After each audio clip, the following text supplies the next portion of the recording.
this is Mental Health Week. And one of the things that people are saying is it's more important than ever that we connect with each other. And so that's one of the reasons why we wanted to have you on this virtual leader chat with us today, Jack. We thought it was so timely with Mental Health Week and making sure that we connect with each other. I was so excited that you guys connected and reached out, and anytime I get to work with MPAC is exciting. And Mental Health Week is like our bread and butter. Like, this is the time where we get to actually talk about mental health and wellness.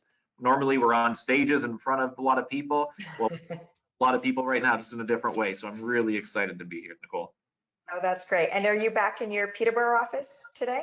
Today I'm in lovely Lindsay, Ontario, in our office here with one other staff. I am the manager on site today, so if any chaos breaks down, I'm the one saying you'll have to deal with it. So well, you let us know if you have to put us on pause if there's something, but hopefully no chaos. Fingers crossed. Carla, do you want to say good morning or good afternoon to everyone? Hey everyone, good afternoon. Yeah, it is afternoon. The days blend together, the morning, the afternoon. So send your questions into the chat box and Carla will be sure to ask them. But Jack, I'm super excited for today for a couple reasons. One is I know one of the things we're going to talk about is cognitive behavioral therapy, and that's something that I have a keen interest in.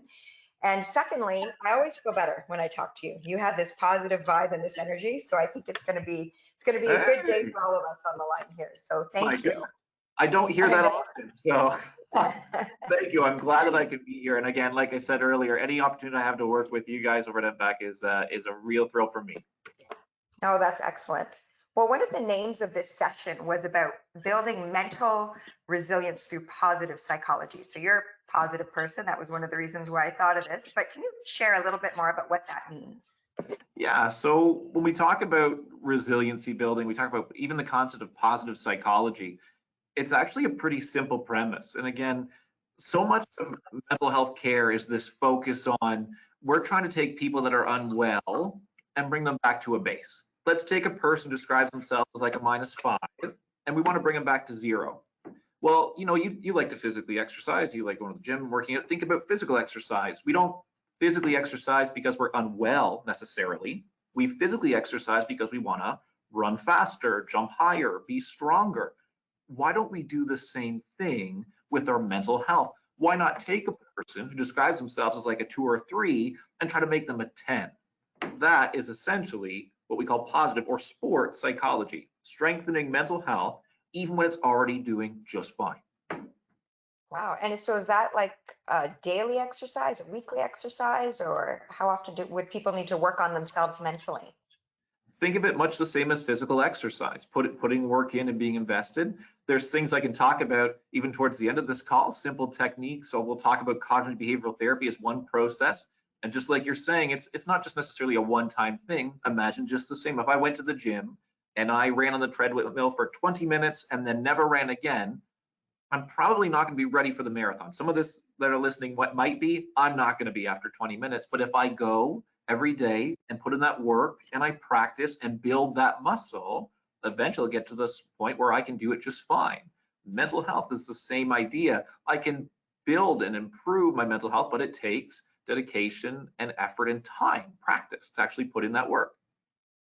No, I love that because we talk about, as you mentioned, for exercise, we all know you have to train, you have to keep improving yourself. And as an organization, MPAC, we're a professional services organization. And so we believe in professional development, making sure that our skills are always staying strong. So I would love it if at the end of Mental Health Week, we all realize you also have to exercise mentally and make sure that you are focusing on your mental wellness long term. Absolutely. You know what? I'll even throw this in. When we talk about the connection between physical exercise specifically and mental health, there's a very real correlation between taking care of your brain, taking care of your mental health, and, you know, taking care of your mental health and physical health, I should say, sorry. And even just the sense of if you can get your heart rate elevated 3 times a week for 30 minutes a session, you'll see clinical improvement in mood. So not only are you improving your physical health, you're actually actively improving your mental health by exercise. Wow, there's so many correlations. You know, one of the things that we talk about mental health, a lot of people associate mental health with stress. I'm stressed, I feel stressed, this makes me stressed. But what is stress exactly? You know, I say this all the time, stress is one of the most commonly talked about, written about, thought about phenomenons in the world. And it's kind of unique and sort of hard to define. Because what I can define as stressful, some people may look at that same scenario and think, well, that doesn't seem like a big deal at all. How we think, feel, and to react to a situation determines whether or not we find something stressful. And those long-term reactions to stress, just like you said, impact our mental, impact our overall physical health. And maybe now I can cue up the first slide for us, and I can show us sort of Yes. how So stress. this is new for us, everyone. We're doing a visual and PowerPoint, so bear with us, but it looks great, Justin. Incredible Justin and Carrie, they're leading us on the way here, this team. They are. I feel like a TV host or something because I've got such professionals with me. So on the screen now, you can see a chart that we call normal signaling. So this is a representation of everybody's brain working properly. So Nicole, I'm going to ask you an example here. So Nicole, have you ever been driving down the highway, maybe driving along a little bit faster than you should? Ever done that before, Nicole? Oh, Jack, I'm a speed limit girl, but maybe a little bit over. Maybe once in your life you're driving a little bit quicker. As you're driving along, well, a deer or an animal or something jumps out in front of your car. Now that's happened to all of us, correct? Mm-hmm. Absolutely. Great. So on that chart there, we have a danger or a stimuli, that animal that's in front of our vehicle. One of our internal signals will recognize it. We see it, we hear it, we taste, touch, or smell it. In this case, we can see it. We see the animal in front of our car. So our brain, it'll fire danger. It tells us something's wrong, we need a response. And our heart rate picks up, our alertness picks up, perception, intention all rise. We get that great big rush of adrenaline. And what do you do, Nicole, in that situation? What do you do when you get all of the adrenaline and the animal's in front of your vehicle? What do you try to do? Hopefully not hit the hit the animal. Absolutely. You swerve, you brake, you go to your fight or flight response. Your brain responds instantly and it says brake, swerve, stop, respond. That's a natural, normal, a necessary response. We need that elevated state for safety and protection. That stress is sort of life preserving. So can I tell you a funny story, Nicole? Please. So when I first started this job, a lot of my role was speaking in high schools and high school classes. I don't get to do it anymore, but it was a real thrill. And I was speaking one day at a high school and I showed a chart like this one. And I had a grade 10 kid sitting in the front row. And he woke up for about 10 seconds to ask me, is this why when you're scared, you can run faster? And I said, this is exactly why when you're scared, you can run faster. You see a bear in the woods, your brain says danger, elevated response, you run away. He ended up telling me and his classmates why you should never run from a bear and other bear safety, which again wasn't really important for us that day. But Right. we need that elevated state. So you can imagine, Nicole, all the different reasons you need stress, that stress response. Well, it's funny, Jack, even as you were telling the story, because you started with speed and then the animal runs in front of you, and I'm sitting here, obviously not driving, talking to you, but I felt it right here. You definitely feel that, oh my God, there's something in front of you, danger. So that's that whole fight or flight. You know what? It's that whenever people say, well, how can you sort of tell me that physical and mental health are interconnected? Think about the real physiological manifestation of anxiety in even just this chart. My heart's pounding, stomach's turning, I'm tight, I've got that great big rush of adrenaline. That's a very physical response to an external stimuli, to a feeling, an emotion. You could imagine again, that stress is prolonged or chronic, when that feeling is more prolonged, how problematic that could be. But in that moment, that primal brain response is very necessary. Yeah, absolutely. So I think, again, what I always want to remind people is there are really simple ways to sort of deal with this if it becomes problematic. And maybe it leads into the idea of sort of causes of stress. Can we flip to slide 2? This is amazing. I feel like a TV show host. Okay. You're doing great. So Nicole, when people talk to me about all the causes of stress, they think about external. So maybe you can tell me, you look at those external stressors around the outside. Is there any of those that sort of stand out or resonate with you, of the things outside that circle? I think definitely working from home now. I mean, household and work are merged together. Like you don't have that separation of them. I don't have children in school, so I don't have that piece, but I'm feeling a lack of community. That's for sure. Again, people have that sort of idea too, that it's the external pressures. And I hear the same things again. It's pressures from I'm working at home now, or I've got family pressures and responsibilities, or I'm doing extracurriculars and upgrading my school, or I've got kids in school, or I'm lacking on community, or I'm lacking social connections, or I've still got to do things for my community and make things for the church and make things for the social club. Or even, but no one at MPAC's ever been stressed at work before, right, Nicole? Oh, no. But people say that idea, they say that thing to me, Jack, it's all these things that are happening to me that make me feel a certain way. Well, again, if we think of stress, or frankly, if you think of emotion as solely an externally generated force, we miss so much about how stress and truly emotion are actually shaped. So much of it is shaped internally based on my thoughts, my attitudes, and my beliefs, which again shape how I'm actually going to feel. They'll shape how I actually behave. So I'm really going to do this with you, Nicole. I have to bring up slide 3. Nicole's going to be a brave for me shortly. So let's take a look at slide 3, because I'll tell you, this misunderstanding that we have, it's built into our everyday vernacular. So you hear people say things like, Jack makes me angry. The event or person causes me to feel a certain way, thus I behave a certain way. Another comment on public speaking makes me nervous. Again, that situation causes me to feel a certain way, thus I behave a certain way. And I'm sure there's plenty of people on this call right now that when I mention the idea of public speaking in front of an audience, they're already ready to shut their computer down. They're saying, not a chance. No way.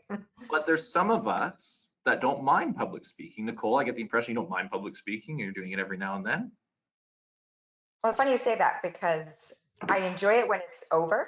I enjoy the accomplishment of doing it, but the act of it, I do get nervous. Even these virtual leader chats, making sure that, I'm prepared and making sure that the conversation flows. And by all means, I am not free from my own level of anxiety.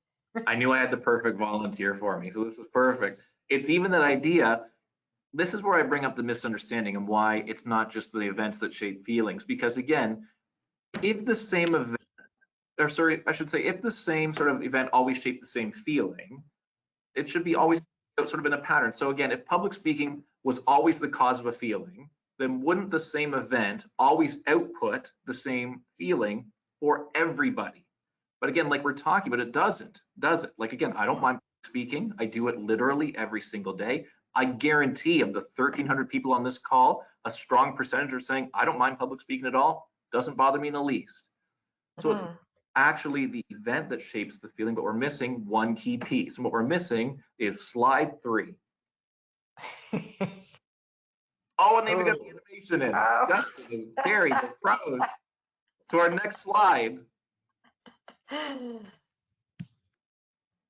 We've got it. Oh my goodness. Oh, we're into CBT now. Excellent. We're into what we call cognitive behavioral therapy. So we're going to do a bit of an exercise here, Nicole. So let's imagine you're going to be my volunteer. So here's the situation, Nicole. I've got a bit of a problem. So tomorrow afternoon, I'm doing a talk for a probation and parole conference that's being held online. It's for what they call their East region, everything from Ottawa to Ajax, everything in between. And there'll be like, I don't know, 450 people there to listen to me speak. And I've got to speak for like 60 to 90 minutes. It's nothing too big or too large, but I do have one small problem, Nicole. I've got to open for me. So here's what we're going to do. What? I missed that. You have what? No one to open for me. Okay. It's a problem, but I have a solution, because Nicole, you're going to come with me. Am I going to open for you? You're going to speak to these 500 people for like 35 minutes tops. What I need you to speak about are the advances being made in dialectical behavioral therapy. So you're on tomorrow. It's on DBT therapy. It's online. We're using this actual platform as well. I'm on at 9. You'll be on at 8:20. I'll be there. I can see the look right now. You can see the a little bit of stress. So if you were a bit nervous, are you feeling a bit nervous about doing that talk? A bit nervous or apprehensive? Yeah, I would say that content is not my number one area of expertise, but. So let's work through this, Nicole. This is perfect. I knew that you'd be a perfect volunteer for me, Nicole. So we've got this feeling here, that nervousness. Let's go back to the events. We have this public speaking event coming up here tomorrow morning. Now, Nicole, when you think about going to do that talk, when you think about being online in front of 500 people talking about that topic, when you think about going to speak and do that talk, remember that's 500 sets of eyes on you. Nicole, when you think about doing that talk, tell us all some of the thoughts that go through your head about how it's going to go. What kind of nervous thoughts might you have to yourself? I think uncomfortable for sure. Brand new experience, a new audience, a topic that I have no training or knowledge in. The duration, 35 minutes of speaking on a topic that you don't have any knowledge on, is a little intimidating. I don't know The the fear of topic. failure, the Oh, fear of, yeah, the fear of, am I going to embarrass myself? Am I just going to sit there and have nothing to say? Am I going to be reading PowerPoint slides because I'm not comfortable with the content? All of the above. you've got all those thoughts. Am I going to make a mistake, forget what I have to say, stumble over my words? Are they going to be a rough odd? Those are all racing through our head, aren't they? And But if you want me to come and talk about property assessment, and that can be your opening. No, that doesn't work for my example. Not yet. Okay. We've got those sort of nervous thoughts with that topic running through our head, don't we? And when you've got those thoughts going through your head at that point in time, Nicole, what do you start to physically feel like? What's your heart start to do? Well, my heart started racing sort of at the beginning of it, and I would say I feel a little warmer, warmer than I did before. Your palms, they get a little sweaty? A little, I have to admit, yes. And your breathing picks up a little bit? You get a little bit of, ooh. So yeah, you breathe out more from the top of your chest, absolutely. Ooh. And emotionally, you said you feel a bit apprehensive and nervous and unsure. And now, Nicole, when we physically feel that way and emotionally we feel that way, when we go and turn on that, or we walk on that stage, or we get in front of that camera, do we always stand up nice and straight, or project our voice nice and loud, or make eye contact through our cameras, or do we get our best message across? No, I think you'd actually start to make yourself smaller. Like you don't mean to, but you make yourself feel smaller and sort of hope it goes away. You make yourself smaller. Maybe you mumble your words. You just hope it goes away. Maybe again, like we tried earlier, you pretend you have connection problems and unplug your computer. That response. And Nicole, that's the perfect response, because again, think of it like this. We can't change the events in our lives, can we? Certain things are going to happen. We can't change how we feel in that moment, because you'll agree the feeling is very real, isn't it? Mm-hmm. What we can change, what we can challenge are our thoughts, our attitudes, and our beliefs. I can tell you, if you can challenge or change the way you think, you'll change the way that you feel. You'll actually see a change in the way you behave. So Nicole, I'm coming back to you, and you've been the perfect volunteer so far, so I expect nothing less, Nicole. Let's imagine this talk's not tomorrow, it's 3 months from now. And you and I, we've got time that we're going to work on this. And that every single time that we have a negative thought about how that talk's going to go, we're going to capture, challenge, and replace it. So every time that we think to ourselves, well, we're not going to be able to do it, I don't know the topic, it's going to be too hard, I'm going to make a mistake, we're going to replace that with, you are a pretty good public speaker. And in fact, I know you're a good public speaker because I've done this with you 3 times now since January. You're confident and articulate, you know what you're saying, you can stand in front of a large group of people online over camera, and I'm going to teach everything I know about dialectical behavioral therapy. It's not a lot, but it's enough. It'll get you through 30 minutes, and even if it doesn't go well, even if it's not the best, so what? We're going to be proud that we stood up in front of 500 people and did our best. Well, Nicole, heck, if we start to plug those thoughts in, do you start to feel just a little bit more confident?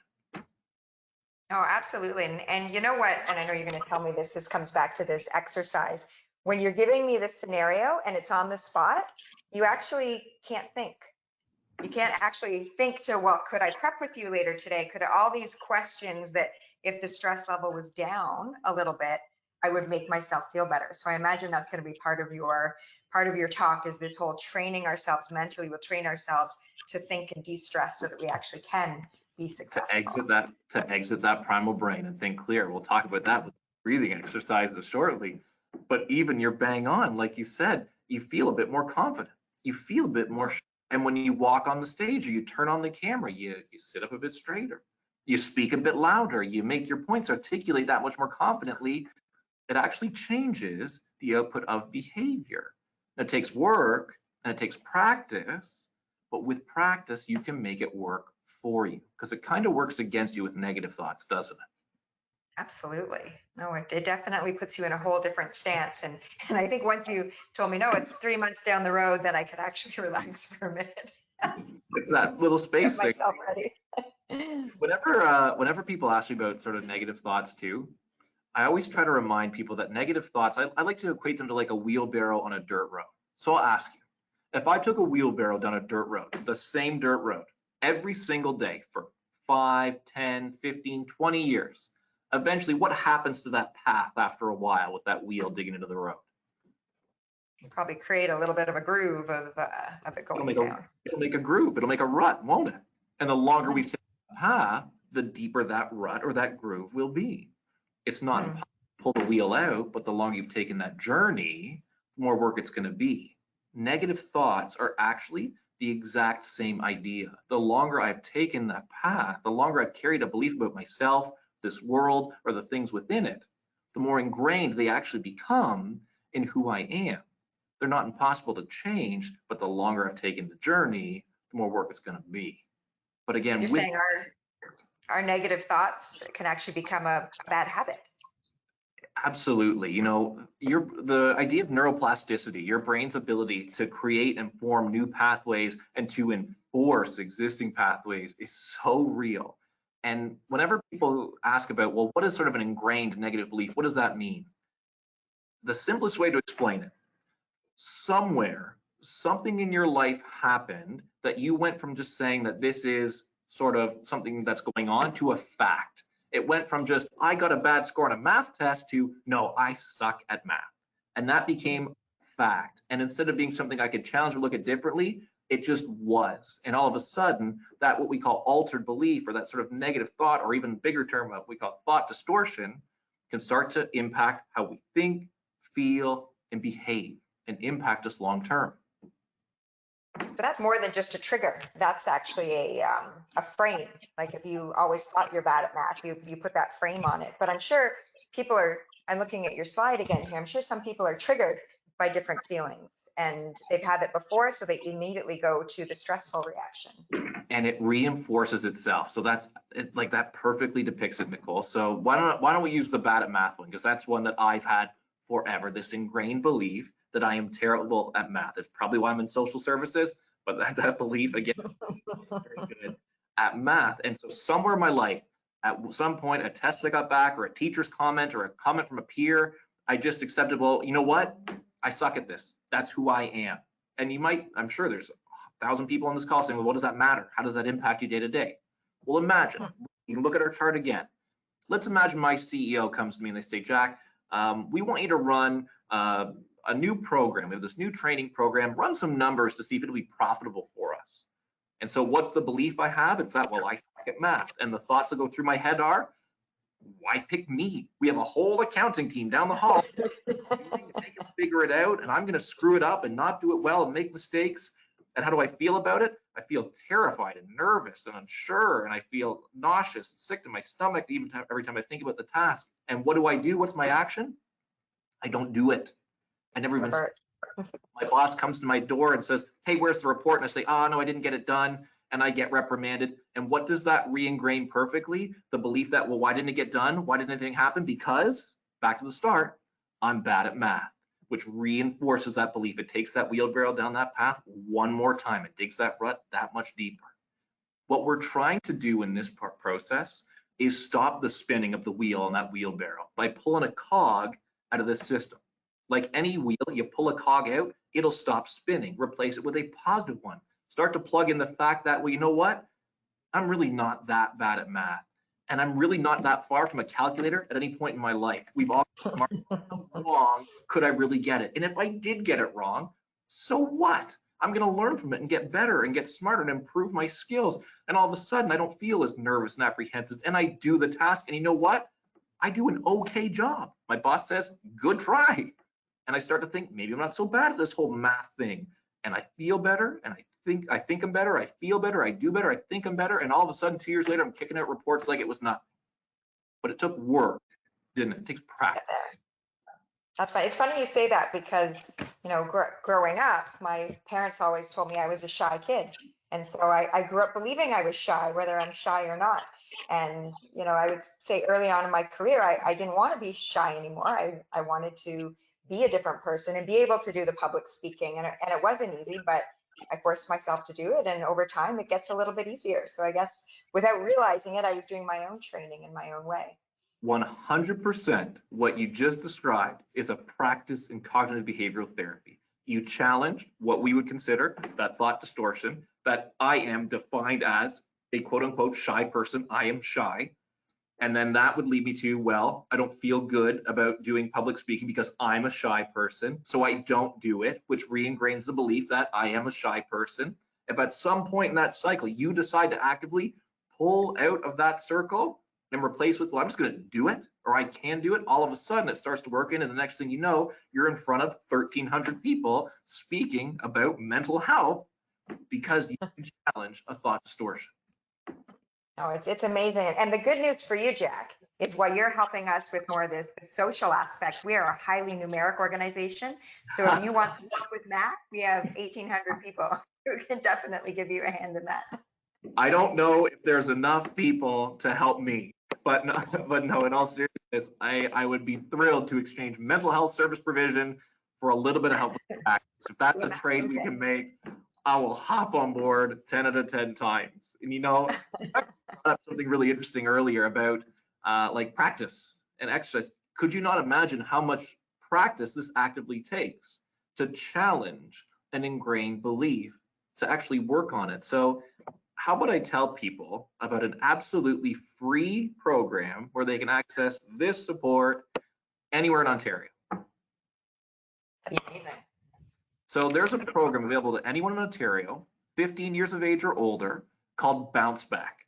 Bounce Back is a correspondence style program based in this model of therapy, again, 15 years of age or older, to work through whatever self-identified goals they have. Jealousy, anger, self-esteem, whatever a person wants to work on within themselves, they can. They get workbooks mailed right to their doorstep. So you get mail right to your door, you work on activities, you get access to coaches over the telephones. Maybe I'm on workbook 4, not sure what I'm supposed to do. I can call and talk to a trained mental health professional for guidance and support. The best part, again, if you're referred by your primary healthcare provider, the program is 100% absolutely free. Wow. That's amazing. Because CBT has never been. It's always been something where you need a psychologist or. Absolutely. And one of the biggest complaints, so again, a lot of my role before I spent more time in sort of a workforce setting was doing sort of public speeches in gyms and library basements and schools. And I would get a lot of parents after that would come to me and say, I want to talk to somebody for care. My child's psychiatrist or my psychiatrist, they only talk to me for 5 minutes. And a lot of times it was explaining to people the difference between a psychologist and a psychiatrist. So with psychiatry, a psychiatrist sort of predominant, their primary role, administration and monitoring of psychotropic medication. That is their true responsibility, to administer and monitor medication. People think of psychiatrists and they think, well, I want to sit and talk to somebody and explain what's going on and work through things using models like this. That would be a psychologist who would work through those and sort of those style of therapies. The difference being psychiatry is OHIP covered. Psychology is not OHIP covered. And accessing an EFAP or an EAP, much like MPAC would provide, can give you access to psychologists or that type of psychotherapy.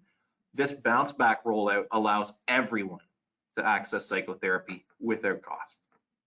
That's amazing. Now you said, going through bounce back and cognitive behavioral therapy, you identify what it is that you're trying to work on. What if somebody doesn't know? I imagine some people feel anxiety, depression, sadness, and they don't know why. That's an amazing question. When we talk about a real thought distortion, sometimes I don't even recognize that it is one. I can't see the forest for the trees. The belief is so ingrained in who I am, I can't even step back and say, can I look at this a different way? I am so sure that I suck at math, I can't even look at it in a different light. Sometimes being able to sit down with somebody, perhaps through something like your EAP or EFAP, where I can sit with a professional that can help me to evaluate okay, Jack, are you really looking at this fairly, or can we look at it from another lens? Challenging that perspective, having another professional work through that. And I promise you, I've worked especially with older populations. Sometimes they're not ready to have a challenged perspective, and it can take work and effort and practice. But I'll tell you this, research proven cognitive behavioral therapy is just as effective in treating depression and anxiety as is medication. It works, but it takes work and it takes practice, but you have to make it work for you. No, that's great. Well, that's really encouraging. Absolutely. Carla, do you have any questions that have come in, especially now that we're on CBT?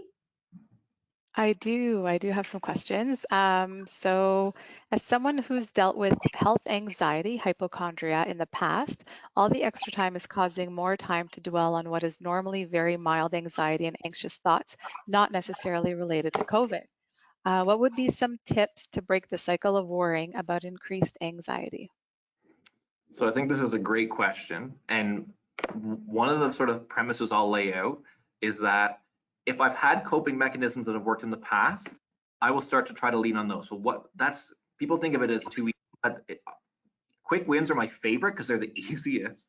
What's worked in the past, can we do it again? So I'd start to think to myself, what have I done before to help me manage those anxious thoughts? Was it making sure I aside, connected with a professional, that I reached out for support? Accessing something like cognitive behavioral therapy to treat generalized anxiety, even especially mild to moderate symptoms. Bounce Back is specifically designed for treating mild to moderate anxiety or depression. Now, that being said, if the symptoms became much more high level disruptive, it was experiencing a high level of impairment, I was really having a hard time getting by, I would strongly suggest reaching out to a local mental health professional or seeking more professional support, potentially through your EAP, EFAP. But those are going to be sort of my recommended paths, especially for mild to moderate symptoms of generalized anxiety or some form of a subtype of generalized anxiety. I would encourage exploring cognitive behavioral therapy as a method of treatment. No, that's great. I think we also have to be careful not to diagnose ourselves, right? Unfortunately, information is sometimes too readily available and we Google different symptoms, but I encourage everyone to reach out to the EFAP program as the first step and at least help them guide you. And then there's a variety of resources available from there. Awesome. Another question, is fear of heights similar to a fear of public speaking? Can you train yourself to not have a fear of heights, even if you're scared to go up a ladder? The simple answer would be yes. So yes, but it's kind of a twofold. I'm always careful to answer questions like this because some people might say, Jack, I have a fear of heights, and it's a very real fear of heights grounded in a potentially very real experience. I don't want to do that. Me as an outside individual, who am I to tell somebody, well, you have to change said fear of heights, or you have to change said fear of public speaking. If you are happy and content living your life the way you are, you don't have a necessary desire to want to change that, who am I to say you have to? Live your life in the way that you choose. If you're happy and healthy, I support you 100%.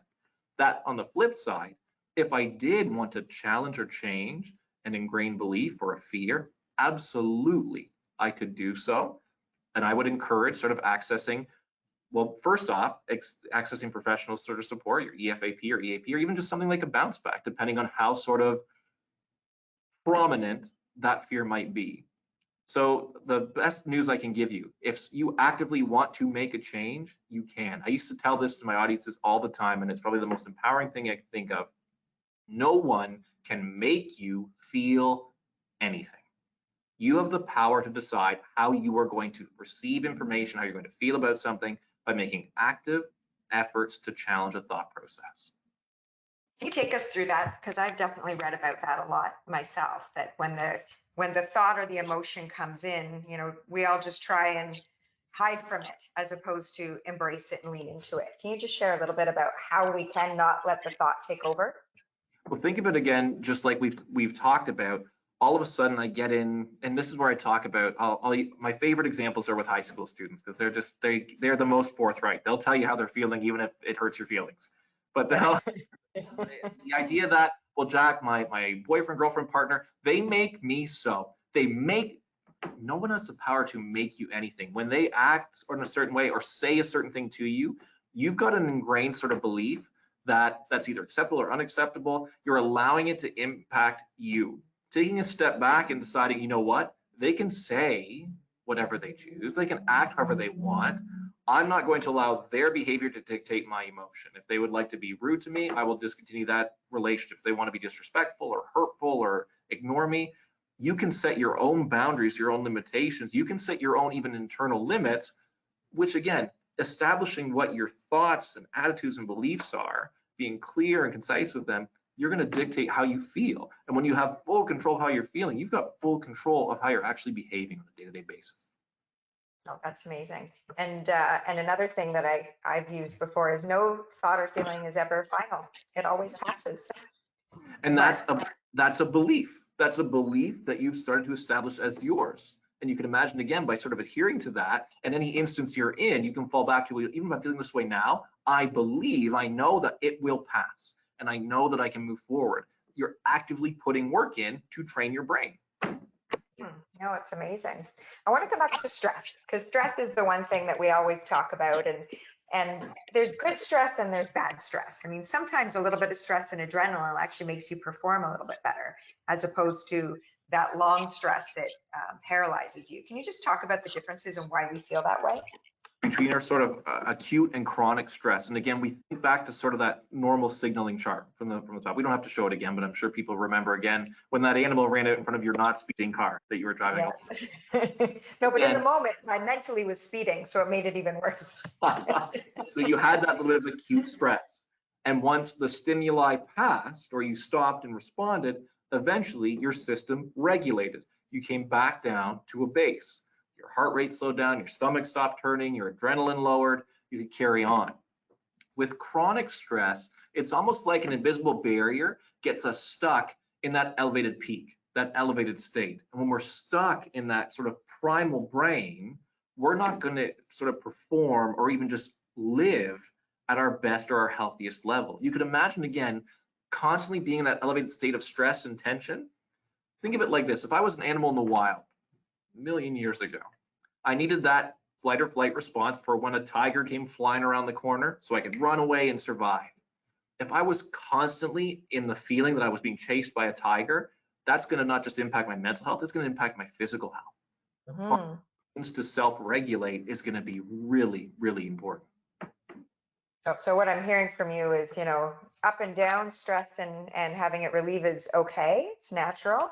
But if you're feeling you're always in that state, then definitely you need to reach out and get help, because you won't, it will have long lasting effects negatively. Here's the simplest thing I always say. Everyone will experience feelings of stress or anxiousness when it is prolonging, when it is impairing. That's when we cross the line from problem to potential illness. Is again, that sort of feeling of stress lasting for months. Is it keeping me from being able to do my job at work, to care for my family, to get a good sleep at night, to eat when I need to? That's more disruptive. That's when we're stuck in that chronic state. And you could imagine that's, again, impairing and disrupting functionality. Right. So listen to your body, listen to yourself if you're feeling that. Absolutely. And, I always talk about it taking work too. And I think from my perspective, one of the biggest misconceptions that people have about mental health service providers is the idea that I'm going to go see someone or I'm going to talk to someone and they're going to fix me. And it just doesn't work like that. No one's going to do anything at me without my involvement. Again, just like you've talked about, think about the gym. I don't walk into the gym, straight up to a personal trainer and say, hey, I'd like you to give me all the muscles now, please. Yeah. They can show me how to do things safely, properly, effectively, but I got to show up. I got to be there. I got to put the work in. Mental health is no different. I have to show up. I have to be there. I have to put the work in. Yeah, and you get out what you put in. And I think we've all learned that. So I'm going to talk about another emotion that is very hard for us all to process. And we talked about it last week. We had Dr. Marla on last week. And we talked about one of the hardest processes or hardest emotions for us to process is fear. Can you tell us a little bit about that? Because there's stress and then there's fear, and we're living in these uncertain times, and inevitably we're nervous about a lot of different things. It can be sort of really easy, again, in that sort of whole idea of thought distortions or thought disruptions to get stuck and a negative perspective, that fear of this is going to last forever. You know, we're never going to go back to an office. Things are never going to change. I'm going to have to, I'm never going to be able to hang out with my friends again. And it can be easy the longer I start to dwell on those things. What we've talked about, all the amount of time I spend reliving those thoughts, what's happening to that wheelbarrow wheel on that path?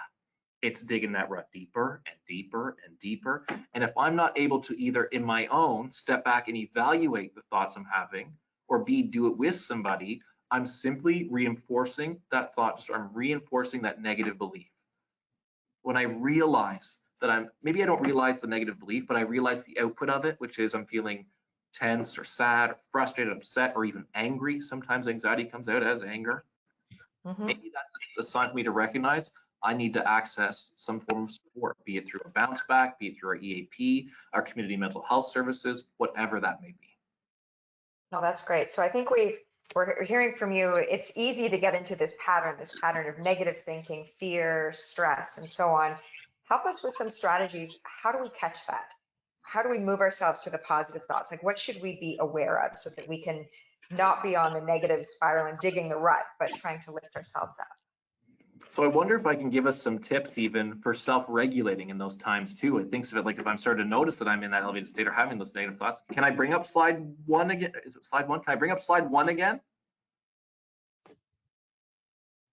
Anything's possible with Justin. No. I believe in him. I know Justin is waiting to view his screen. Essentially what I'm going to show you is that we're going to, one more slide back. Oh, he's doing it. We're going backwards, yeah. All across the province. Thank you, Justin. So if we look at our state, well, after my brain says danger, I get to that elevated spot. And that's where I can get stuck in that primal brain, and I'm stuck in the rumination. And well, what do I do? How do I actually get out of here in that moment? So one of the effective ways to self-regulate here is what we call deep breathing exercises, or box breathing. 4 seconds in, 4 seconds out, deep, slow breathing. When a person's really stressed or anxious or overwhelmed, Nicole, what's their breathing probably like? It's shallow. Shallow, it's choppy, it's rapid. Again, they're in that primal brain. I've seen the tiger coming at me. My body pumps me full of everything. It tells me to breathe fast, get ready, and run or fight. But getting stuck in that moment is not effective or healthy. I'll tell you this, if you can regulate a person's breathing, you're going to regulate their heart rate. Once you regulate their heart rate, their mind's going to start to clear, and in performance, activity, and in sport, you'll see an improvement in performance. I've mentioned all the different courses I've taught over the years. One of them is being mental health first aid. The mental health first aid will actually teach people how to regulate a person experiencing a panic attack. Number one thing we got to do, slow down their breathing. Deep breathing. Think of it like this. If you've ever had or have small children, when they're having a total meltdown, and I'm sure 1,289 people, there's got to be at least 1 or 2 right now that's got a screaming child somewhere. What is something you need to do to calm that child down? When they're crying through their words, they can't even get it out, they're red in the face, breathe. And what happens once that child's breathing starts to slow? All of a sudden, their whole affect slows, their speech slows, and they can actually tell you what's going on. Peppa Pig isn't on today. Okay, now we can problem solve. But we need to regulate our system through deep breathing. How about this, Nicole? I'm going to put you on the spot. So when we talk about what we call a concurrent disorder describes a condition in which a person experiences a serious persistent mental illness in combination with an addiction. So addiction plus mental illness. Our highest rates of concurrent disorder in the field will exist with generalized anxiety, people experiencing that sort of chart right there. And what substance or drug do you think people most often use when they're experiencing those feelings of stress or anxiety? I'm going to guess smoking. Smoking? Smoking or drinking. I know drinking is one of them that's on the rise. I think that you're right with your second guess there. It's going to be alcohol. So alcohol is classified as a depressant. And what depressants do, they don't make me sad necessarily, but they depress the functioning of my central nervous system. So they slow down my brain's operation. So I introduce a large amount of depressant to my brain, and it slows down its functioning. I'm sure you've all heard anecdotally, drink a large amount of alcohol, and you don't walk as well. You don't see as well, think as clearly, because your brain is muddied up. Everything is slowed way down. With a person experiencing those feelings of elevated stress or anxiety, I introduce that alcohol, and what happens as a depressant to my brain? it slows everything down. Think of it like this. I don't want you to tell me necessarily, Nicole, or I don't want people to share, but let's think to ourselves. Who that can hear my voice has ever been invited to a party, event, or gathering with a partner, friend, or spouse? You didn't know anybody at that party.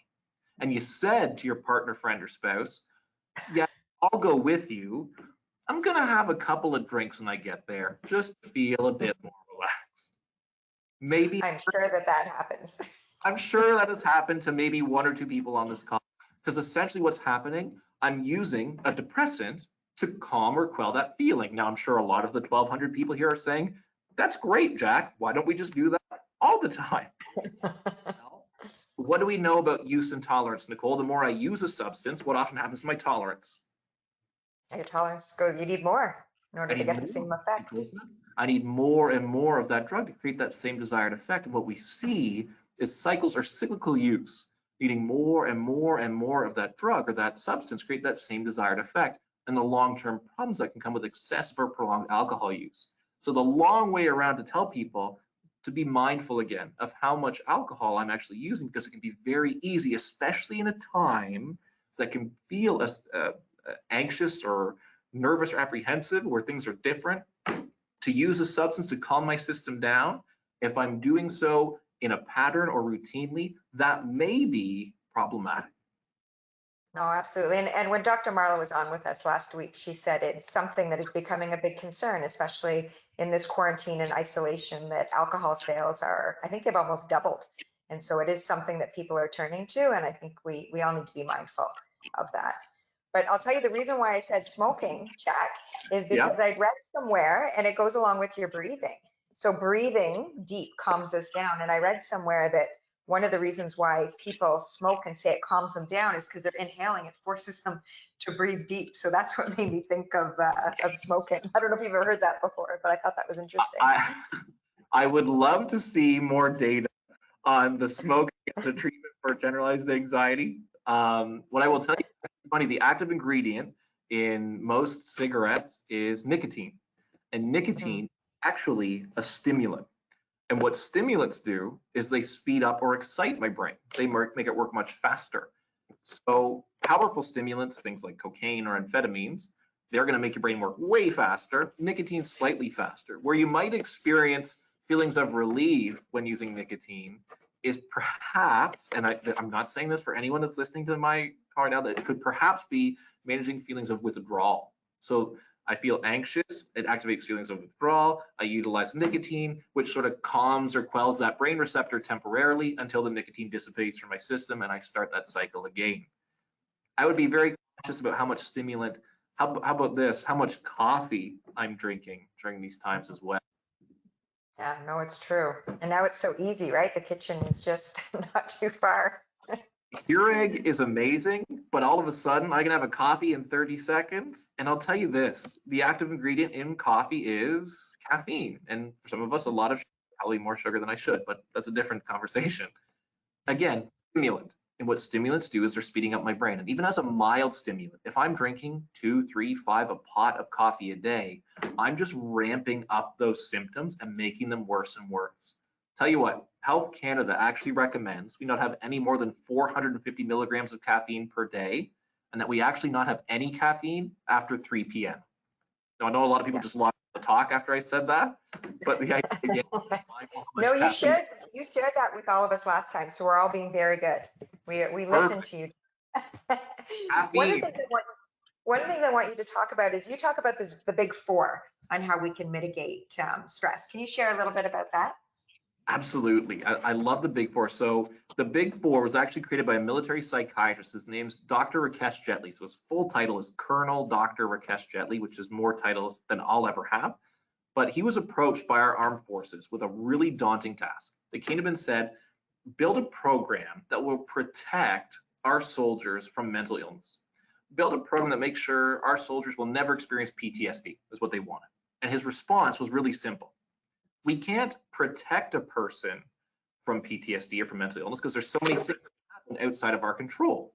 What we can do is we can mitigate or we can limit the risk someone becomes unwell by building in resiliency, by using, just like we talked about, positive psychology, building up soldier strength, even when they're already strong. And he built the premise on the big four: goal setting, mental rehearsal and visualization, self-talk, and deep breathing.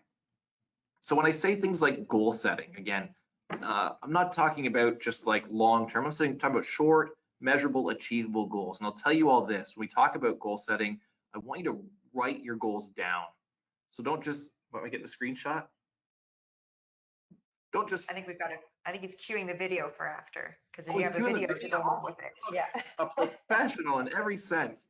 So when we talk about goal setting, again, I'm telling you to set short, measurable, achievable goals. Set them along the way. Not just what you want to do by the end of your year, but the 3/4, half, month, and ideally, write your goals down. I don't mean write them down in a notebook and never look at it again, or in your phone, or in a piece of paper thrown under your bed, but write it down and put it somewhere you can see it. Research actually shows you write your goals down, you have a greater chance of actually achieving them. Put it on your desk, your wall, your door, your fridge. I challenge every person on the call right now: set one personal or professional goal for yourself and watch your rates of success climb. In fact, I promise, in every company building for MPAC across the province, somewhere in those buildings, there's a mission or a vision or values, goals for the organization posted prominently that everyone knows. Right behind me, right here, there are pillars and values for CMHA in our boardroom that every staff know these are our goals, prominently displayed. Mhm. No, it's important. And we all feel better. One, it gives us purpose and direction. And two, we feel that sense of accomplishment, which inevitably is, I'm sure, positive psychology for all It of us. reinforces that again. The second piece I'll tell people about is mental rehearsal and visualization. In your mind, prepping for that stressful or strenuous event, but seeing yourself succeed all throughout. I'll tell you, this is something I do before every single talk I deliver. I try to arrive at least 15, 20 minutes ahead of time to just rehearse, okay, who's my audience going to be? What are the questions I expect to get? What if the tech fails? Or what if Justin has a secret vendetta against me and starts sending me weird or sabotaging my video, which he would never do. Which he would never do because he's a good guy.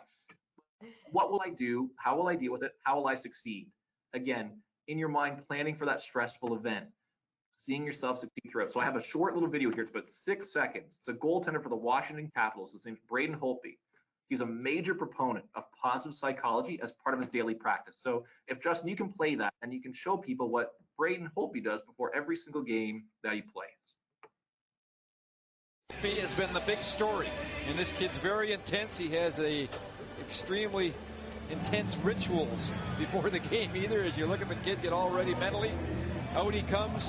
His first. So it looks ridiculous again from the outside.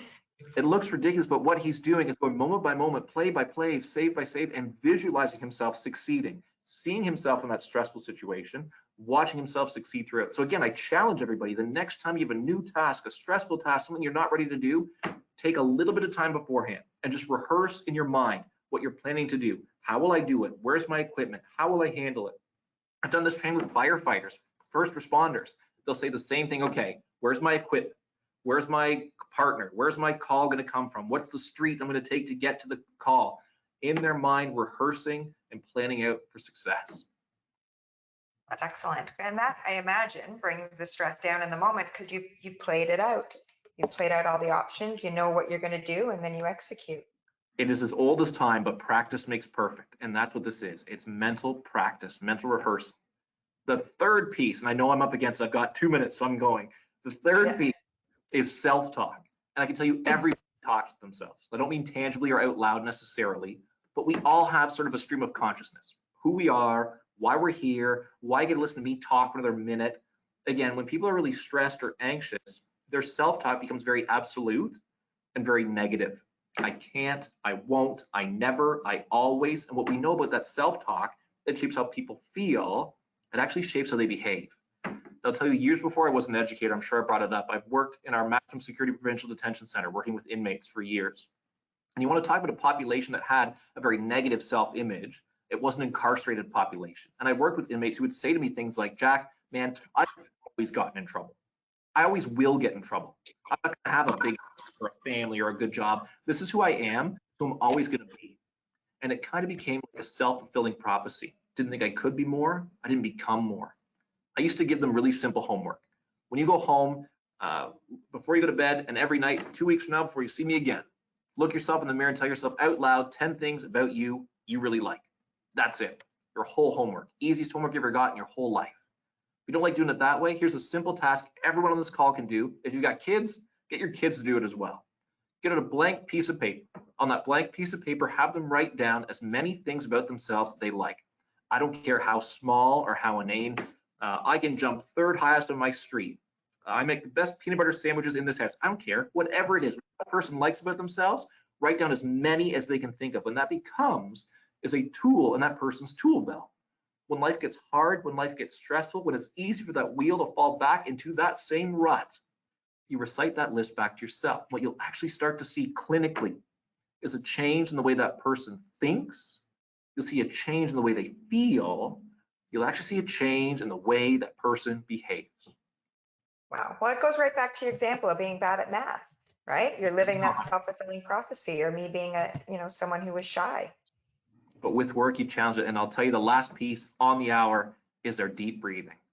4 seconds in, 4 seconds out, deep, slow breathing. You regulate a person's breathing, you'll regulate their heart, their system, their mind will keep clear, and in sport and activity, performance will actively improve. Oh, that's excellent. Well, it's always so great to talk with you.